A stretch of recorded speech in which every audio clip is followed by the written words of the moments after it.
Chegar ao final do mês, abrir a aplicação do banco e ver que o salário aterrou na conta é um sentimento como nenhum outro. Temos mais dinheiro disponível para pagar as contas, para ir às compras, sair com amigos, talvez marcar férias. Aquilo que quase nunca se planeia e, portanto, não se inclui nestas contas é a contribuição para uma poupança de longo prazo, principalmente uma que nos sustente na reforma. Que não é incompreensível. Nós pagamos segurança social todos os meses na esperança de que, eventualmente, o Estado nos garanta esse sustento e não precisemos nós de o garantir. O problema é a gigantesca probabilidade que uma maioria da população portuguesa desconhece de não passar mesmo de uma esperança, porque esse saco para onde está a ir o nosso capital não está assim tão firme como se imagina. Talvez a vida digna, relaxada e com o apoio que associamos à reforma seja, na verdade, um luxo reservado a muito poucos, mas há como tomar uma atitude proativa e solucionar esta questão antes de sequer ser tema para prevenir surpresas mais à frente.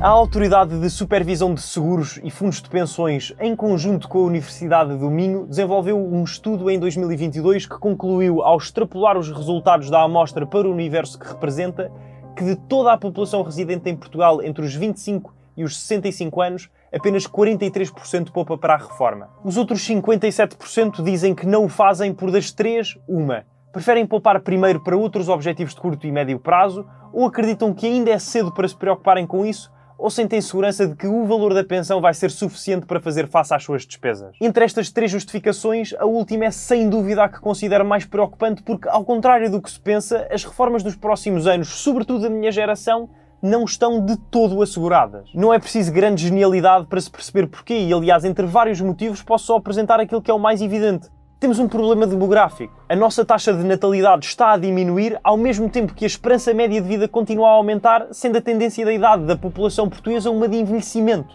Além disso, temos de misturar aqui o facto da taxa de imigração de jovens e adultos ser altíssima. Na prática, a quantidade de pessoas a trabalhar e a contribuir para a segurança social é inferior e a de gente a precisar de reforma é superior e por um período mais longo. O resultado é um valor total de contribuições incapaz de cobrir as necessidades com pensões. Não sou eu que o digo, nem quero estar aqui a soar alarmista. De acordo com um estudo feito pela Fundação Francisco Manuel dos Santos, a falta de dinheiro pode tornar-se crítica já a partir de 2027 e estima-se que em 2070 as pensões representem apenas 41% do nosso último salário. Ou seja, se não tivermos nada poupado, quando chegarmos à idade de parar de trabalhar, vamos ficar com menos de metade do nosso último vencimento para viver e isto é se sobrar assim tanto. Conseguem imaginar de um mês para o outro literalmente um corte de 60% no rendimento, tendo de fazer face às mesmas despesas ou até mais? Imagino que não. É por isso mesmo que é imperativo adotar a postura de que a responsabilidade por assegurar o nosso futuro é nossa. Temos de ser nós a construir algo que no mínimo colmate essa discrepância enorme, porque olhando para o cenário atual, certamente não será a segurança social a fazê-lo por nós. Mas como é evidente, o dinheiro não estica, de modo que tudo começa por uma gestão responsável do nosso rendimento. Eu pessoalmente tenho seguido uma estratégia para a gestão do meu salário, para me precaver desta eventual situação futura, que contempla 5 passos a cumprir todos os meses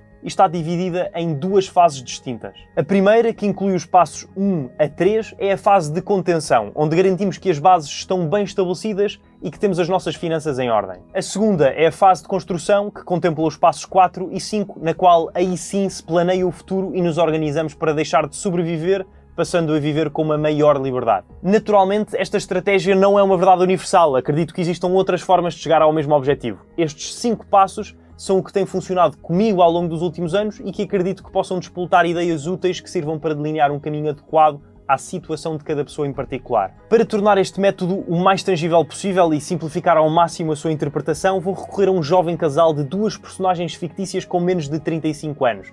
A Antónia e o António, que oferem um rendimento líquido mediano em Portugal de 918 euros por mês, segundo o ECO, totalizando 1.836 euros. Porquê um casal? Porque quer ser o mais realista possível e a triste realidade é que, sem dividir despesas, a vida independente a solo, especialmente numa grande cidade, não nos dá grande margem para ir além do primeiro passo. É o que é e façamos o melhor que podemos.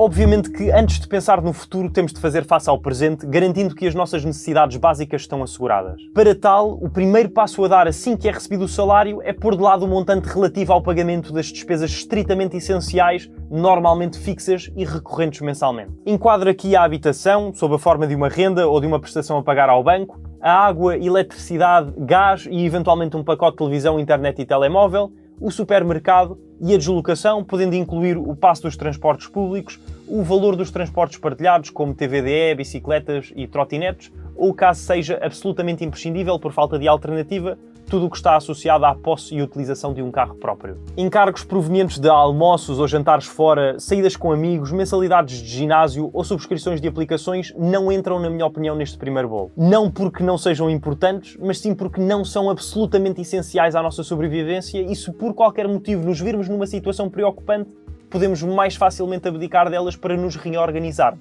No fundo, não entram na categoria a que eu chamo de estaca zero, que é aquela que queremos assegurar assim que o salário entra na nossa conta. Novamente, podemos ser tão radicais quanto nos fizer sentido. Se alguém conseguir viver sem televisão e internet, por exemplo, excluir-se esta despesa do seu patamar base e mais sobra para os passos seguintes. Quanto à Antónia e ao António, imaginando que vivem na periferia de Lisboa, talvez na linha de Sintra, que é bem servida de transportes públicos, vamos ter uma renda média de 780 euros para um T1, água a rondar os 25 euros, eletricidade e gás os 50 e telecomunicações mais 50 euros, 300 euros no supermercado para comida e outros bens de primeira necessidade e o passe navegante metropolitano por 80 euros os dois. Infelizmente, não têm tomado decisões financeiras excelentes. O António fez uma linha de crédito de 3.000 euros para férias há 6 meses, com uma TAEG de 17,9%, um prazo de pagamento de 20 meses e uma prestação mínima mensal de 180 euros, representando em juros 600 euros se pagar dentro do tempo previsto e não encurtar nem alargar os timings. A Antónia, por outro lado, contratou um crédito pessoal de 2.500 euros para frequentar o seu curso superior há um ano,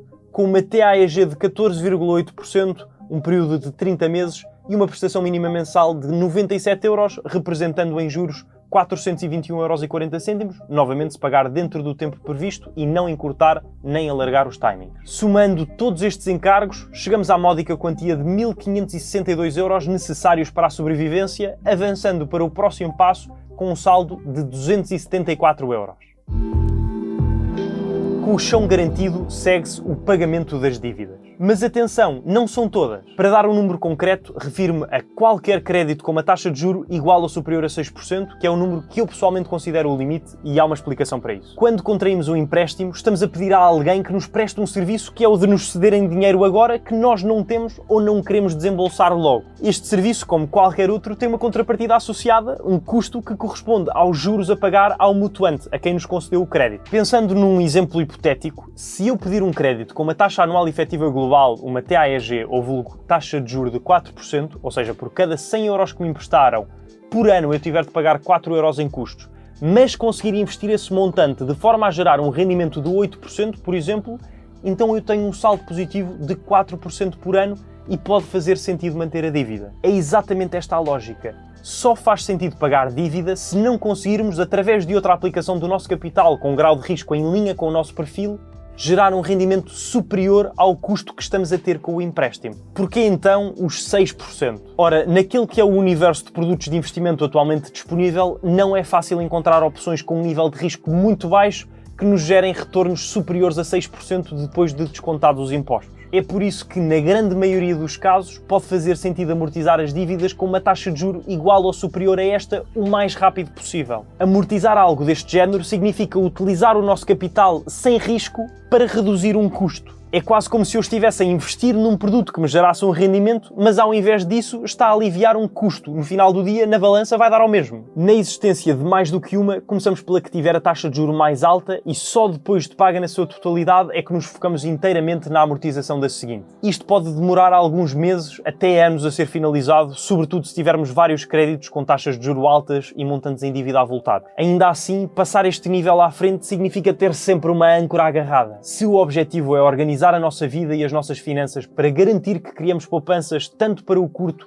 como para o longo prazo, é necessária a consistência e a força mental de que estamos a percorrer um caminho que tem como único objetivo o nosso próprio bem-estar. Por isso mesmo, quanto menos forem as despesas que consideramos essenciais, mais dinheiro há para amortizar créditos caros, mais rápido conseguimos seguir em frente. Voltando ao exemplo do nosso casal, vimos há pouco que a responsabilidade do António tinha a maior taxa de juros de 17,9%, com uma remanescente de 14 meses e uma contribuição mínima de 180 euros. Fazendo umas contas em cima do joelho, que não batem 100% com a realidade porque há muitas variáveis a ter em conta e eu quero simplificar ao máximo. Ele já pagou 1080 euros, os 6 meses multiplicados por 180 euros da prestação, amontando a cerca de 180 euros em juros e restando 2.520 euros por pagar. O primeiro foco seria, portanto, canalizar os 274 euros que restam ao casal para o pagamento na íntegra desta obrigação. Ao porem isto em prática, o pagamento mensal passaria a 450 euros, os 180 mais 274, e em qualquer coisa como 5 meses livravam-se deste peso e ainda poupavam algum dinheiro em juros. Entretanto, nestes 5 meses, a prestação do crédito da Antónia, com uma TAEG de 14,8%, também foi sendo paga, restando agora cerca de 13 meses. Com a adquirida possibilidade de se focarem por inteiro na resolução deste financiamento, pegando nos 180 euros do António, que agora ficaram livres, nos 274 euros do excedente e somando-os aos 97 euros da contribuição mínima, tinham 551 euros todos os meses para eliminarem o mais rápido possível a última barreira entre si e o próximo passo. Tendo já pago 1.655 euros, os 17 meses multiplicados por 97 euros de prestação, amontando a cerca de 240 euros em juros e restando 1.266 euros, em praticamente 2 meses já não tinham qualquer tipo de corrente, já que amortizando antecipadamente reduzir-se-ia a quantidade de juros a pagar. Ou seja, no final do dia tinham de aguentar o nível mais básico possível de vida digna durante pelo menos 7 meses para conseguirem seguir em frente com o passado completamente limpo e agora com um excedente não de 274 euros, mas sim de 551 euros. Só que, a meu ver, ainda não pode acabar por aqui o período de contenção.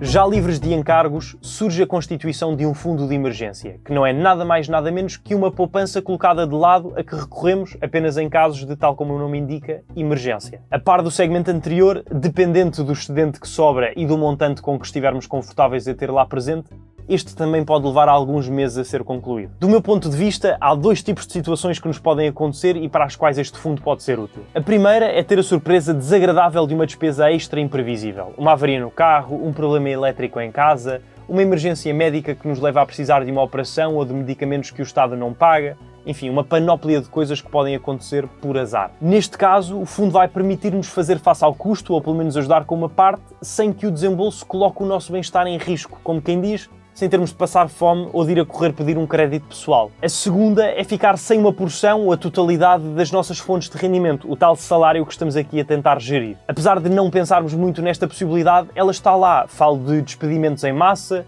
de uma crise como a do Covid, uma baixa na sequência de um acidente. Aqui a poupança vai servir como uma rede de segurança que assegura as despesas essenciais por alguns meses e nos dá espaço e tempo para descobrir uma solução, quer isso signifique a procura de um novo emprego, a abertura de um negócio próprio ou outra qualquer alternativa à vista. Há várias opiniões relativamente a quanto colocar de lado e frequentemente se atiram números redondos ao ar. Fala-se das nossas despesas multiplicadas por 6 para cobrir 6 meses, outras 12 para um ano.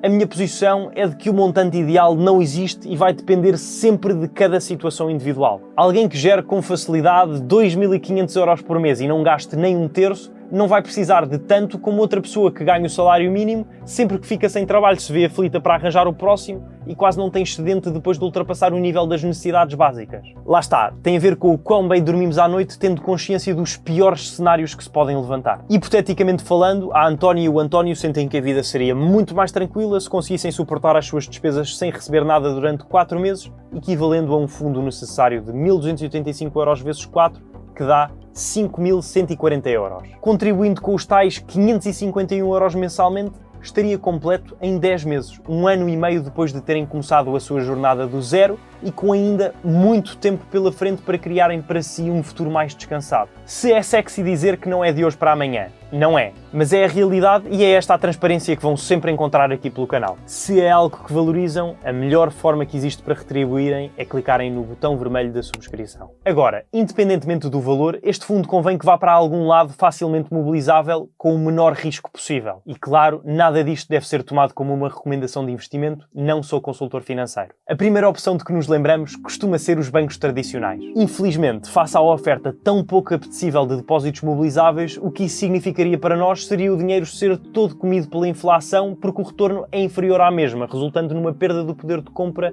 ano após ano. Hoje em dia já há alternativas a que temos acesso, onde podemos depositar o nosso dinheiro sem limites, deixá-lo lá sem qualquer tipo de compromisso e ainda sermos recompensados por isso. Uma das opções para o fazer é o patrocinador deste vídeo, a Lightyear, que é uma corretora de investimento que nos paga juros sobre o dinheiro não investido depositado na nossa conta, em linha com a taxa praticada pelos bancos centrais. Estes juros são pagos ao dia 1 de cada mês, a taxa aplicada à data de 27 de novembro é de 3,25% para euros e de 4,5% para libras e dólares, já depois de subtraída a taxa administrativa fixa de 0,75%, que nesta vertical do negócio é como ganham dinheiro. Se vos fizer sentido colocar por lá estes fundos de reserva ou parte deles, só precisam de abrir conta na plataforma da Lightyear, que é muito semelhante à abertura de conta em qualquer instituição financeira, mas mais digital e ainda mais simples. Podem seguir o primeiro link na descrição se quiserem sinalizar que o investimento deles neste canal vale a pena, ou então procurar Lightyear em qualquer motor de busca ou App Store. Preenchem alguns dados pessoais, a conta é submetida à validação e depois só fica a faltar depositar dinheiro. Para o fazermos de forma imediata e gratuita, basta abrir a aplicação, clicar no ícone da carteira e depois Add Money.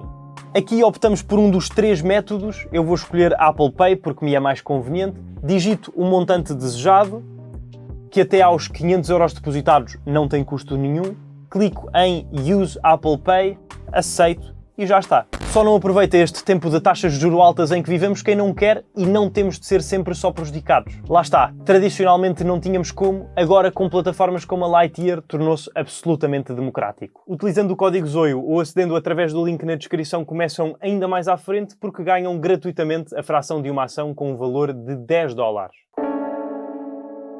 Entramos finalmente na fase 2, a partir da qual, em princípio, já existe a estabilidade necessária para começar a planear o futuro e a viver um pouco melhor o presente. Um dos mecanismos que pode ajudar a amealhar um montante simpático a ser utilizado quando deixarmos de trabalhar é o PPR, o Plano Poupança Reforma. Resumidamente, é um produto financeiro com vista ao investimento no médio e longo prazo, onde é possível investir com garantia de capital ou não, dependendo dos PPRs, em contrapartida do recebimento de juros e do usufruto de benefícios fiscais mediante o cumprimento de certos requisitos. Naturalmente, há que ter em consideração que, à partida, quanto maior for o risco, maior o potencial de retorno e vice-versa. Falo deste instrumento em particular não por ser a última bolacha do pacote e a melhor opção para toda a gente em todas as circunstâncias. Até porque há dezenas com características diversas que podem por isso mesmo ser mais ou menos atrativos para cada caso singular. No entanto, a meu ver e de um modo geral, podem ser uma possibilidade a considerar por 3 principais razões. Em primeiro lugar, são relativamente fáceis de compreender, mesmo para quem ainda não domina os conceitos associados a este mundo,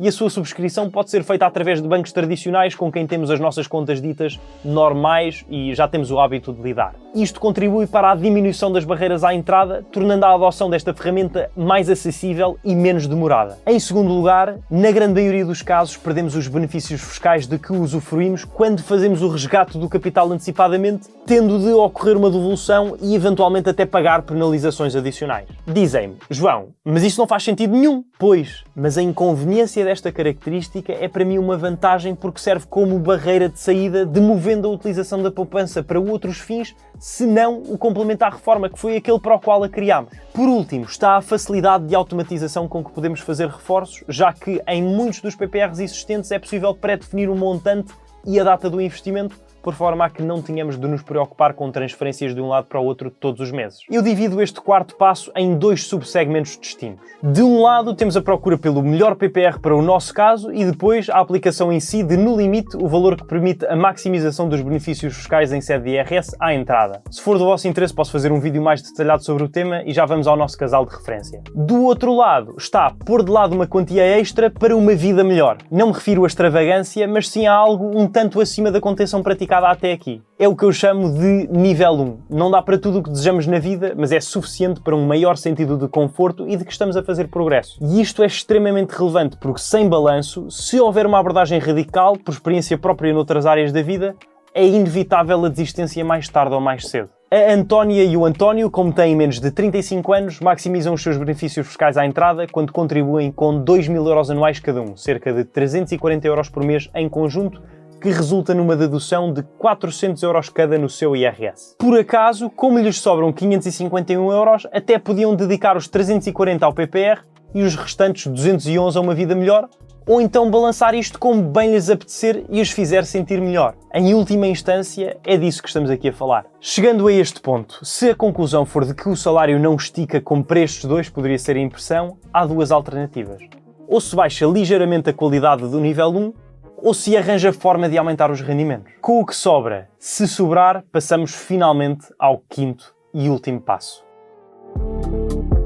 Chegando aqui, já não se vive o presente em modo de sobrevivência e conseguiu-se criar uma poupança para o futuro que, apesar de não ser imensa, poderá permitir tomarmos conta de nós próprios minimamente sem depender por inteiro do Estado ou de filhos. No entanto, se a reforma ambicionada for superior ou mais cedo do que o suposto, querendo manter o mesmo estilo de vida ou até viver um melhor sem sofrer uma queda de rendimentos de um dia para o outro, o mais provável é ter de se ir além do PPR. É aqui que entra, no meu entender, o investimento em ações, ETFs e outros produtos financeiros diversos que estejam em linha com o nosso perfil de investimento e de risco. Querendo levar a cabo algo do género, diria talvez no seguimento da visualização de mais alguns vídeos e da absorção proativa de uma maior quantidade de informação individualmente, também a Lightyear pode ser muito útil neste passo. Entre muitos outros benefícios está a possibilidade de compra e venda de ações e ETFs, estes últimos sem comissões de transação e com mais de 3.500 opções à nossa disposição nesta plataforma. É sempre necessário ter em mente que, quando investimos, o capital está em risco na medida em que o valor dos nossos investimentos pode subir e descer.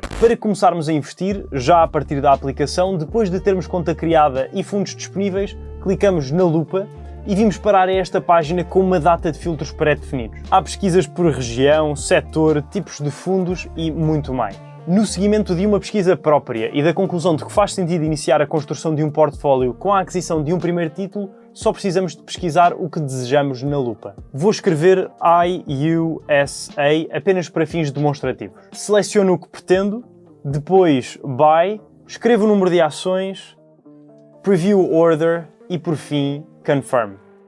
Relembro que, se quiserem explorar a plataforma e perceber se se adequa às vossas necessidades, podem criar a vossa conta através do primeiro link na descrição. Quanto ao número mágico ideal a investir todos os meses, devo dizer que também não acredito que exista. Ainda mais do que nos passos anteriores, vai depender dos nossos objetivos pessoais e de quanto do bolo que sobra do quarto passo é que queremos alocar à melhoria do nosso estilo de vida, que a partir de agora poderá subir para o nível 2 e seguintes. Aquilo que ajuda a chegar a um valor de investimento exato é sentarmos para fazer as contas. Começar por ver quanto fará sentido esperar ter na reforma com o PPR, depois perceber quanto falta para a poupança idealizada e, por fim, fazer os cálculos ao contrário, utilizando o retorno médio histórico dos produtos de investimento a considerar, resultando numa estimativa de quanto será necessário investir para lá ir dar. Este retorno passado não é uma garantia de resultados futuros, no entanto, pode ser utilizado em conjugação com outros fatores como uma indicação, mas que pode ser excedida, igualada ou nem sequer atingida. Ninguém tem uma bola de cristal. Se tiverem ficado com interesse por este mundo do investimento, eu sugiro começar ao contrário, percebendo quais os 5 erros a evitar para não perderem dinheiro,